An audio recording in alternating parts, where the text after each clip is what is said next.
Huwag nyo itanggi. Uy, Pugenius, huwag mo itanggi yan. Kaibigan mo yan eh. And then all of you are a con. Di ba? Now, tell me who is my friend. My friend is businessman. My friend has a good reputation. I am a friend of lawyer. I have a friend judge and a police officer. So tell me who your friends are and I'll tell you who you are. They are your friend. Huwag niyo namang itanggi. Oo, magkakasama kayo eh. Huwag niyo itanggi. Uy, Pugenius, huwag mo itanggi yan. Kaibigan mo yan eh.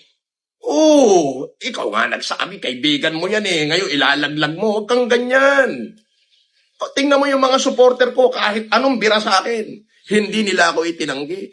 Pinaglaban nila ako. Pwede ba naman yung grupo, tapos pagka mayroon palang scammer sa inyo, laglagan na kayo ng laglagan. Wala kayong reputasyon. Oo.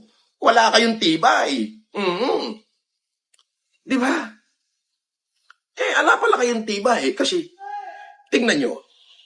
Ako, nakulong, pinatikos ako. Eto, na-media ako. I prove myself all of them wrong. Okay? Hindi ako nasintensya, na-acquit ako lahat. Pero kahit na noong nasa loob pa ako ng kulungan, binabanatan ako. Yan sila Micaela Mitch, yung mga supporter ko. Dinadalaw pa ako sa kulungan. Pinaglalaban ako. Hindi nila ako nilaglag. Oo. Ang naglaglag lang sa akin, yung mga mukhang pera. Yung 14 hudas na wala nang makita. Di ba? Di ibig sabihin, mga hudas din pala kayong magkakasama. Kasi, biruin nyo, pinakinabangan nyo yan si Attorney Budol. Pinagmamalaki nyo. Nung nalaman nyo pala talagang budol-budel, ilalaglag nyo. Ba? Kawawa naman yan. Huwag nyo ilaglag. Pinakinabangan nyo eh. Kung sa akin napunta yan, pagtatanggol ko yan, kahit budel-budel yan eh.